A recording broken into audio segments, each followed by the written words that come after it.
मैं कह रही थी कोई एम्स में जानने वाला है क्या आपका? तो किसी को दिखवाना हो तो हो जाएगा। किसे दिखवाना है? जीजा जी को। क्या हुआ मौसा को? दोनों किडनी फेल हो गई हैं उनकी। किडनी डोनर है कोई आपके पास? ऐसा तो कोई भी नहीं है। फिर कोई फायदा नहीं है। क्यों? अरे कम से कम एक किडनी तो चाहिए ना ठीक होने के लिए। ऐसा होता है क्या? हाँ मम्मी, ऐसा ही होता है। वैसे खर्चा क्या आएगा? कम से कम 15 से 20 लाख रुपए खर्चा आएगा। तुम कैसे मदद कर सकते हो? मतलब किडनी से या पैसे से? अरे दिमाग ठीक है तुम्हारा?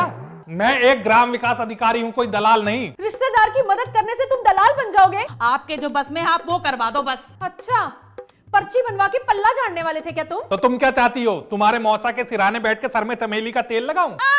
इतने सीधे नहीं है आप। क्या मतलब? मतलब जहाँ शरीर से जरूरत पड़ेगी वहाँ पे वो भी करना पड़ेगा। तो ऐसा करो ना, मेरी एक किडनी दिलवा दो अपने मौसा को। अरे ना ना ना ना दामाद जी, ये काम मत कर देना आप बिल्कुल भी। वैसे ही आपको हमारे यहाँ ना सब लोग घमंडी कहते हैं, और अगर आपने एक किडनी निकलवा दी तो कहेंगे एक किडनी वाला घमंडी ग्राम विकास अधिकारी। इतना कुछ है मेरे पास इसलिए घमंडी हूँ। बस दामाद जी बस, आज हमें पता चल गया कि कैसे स्वार्थी रिश्तेदार मिले हैं हमें। मैं स्वार्थी हूँ? तो कौन है फिर? ये जो बैठी हैं। अरे देख बेटी देख, देख रही है तू? इस इंसान का बस गाली देना बाकी रह गया है, वरना तो इसने आज बची खुची सब पूरी कर दी। छोटी सी मदद मांगी मेरी मम्मी ने, उसपे भी तुमने पीठ दिखा दी। अरे छोटी क्यों, बड़ी मदद कर देता हूँ। मेरी दोनों किडनी तुम्हारे मौसा ले लेंगे। मेरी 20 लाख की एफडी तोड़ के अस्पताल में भर देना। इस मकान को बेच के अपने बेवड़े मौसा के लिए ठेका खुलवा देना। और रही मेरी बात, तो मेरी फोटो पे तो गेंदे की माला टंग ही जाएगी। बस बस बस, नहीं चाहिए हमें आपकी एहसान वाली मदद। और ना करने के ना कई तरीके होते हैं, लेकिन ये जो आपने राम कहानी सुनाई है ना, इसको सुनने के बाद तो कोई पागल ही होगा जो तुमसे मदद लेगा। वैसे एक बात बताओ, ये 20 लाख की एफडी कब करवाई तुमने? हो गए 4 साल। 4 साल हो गए, और मेरी बेटी से ये बात अब तक छुपा के रखी है आपने। तो क्या करूं? अपने ससुर की तरह खाद खुजली भी बता दिया करूं क्या?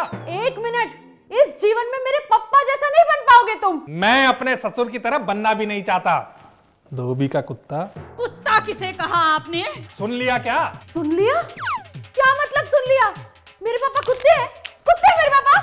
अरे रोज रोज बिस्कुट क्या रख देती हो मेरे सामने? नमक पारे नहीं है घर में? नमक पारे गए तेल लेने। तुम मेरी बात का जवाब दो, तुम्हारी हिम्मत कैसे हुई इसके पापा को कुत्ता कहने की? ये गूंगा है क्या ग्राम विकास अधिकारी? अब तक तो मैं बेटी के घर का लिहाज कर रही थी, लेकिन अब इसने हद की भी सीमा पार कर दी है। इस इंसान को मैं छोड़ूंगी नहीं। अरे मम्मी सुनो ना, अरे कहाँ जा रही हो?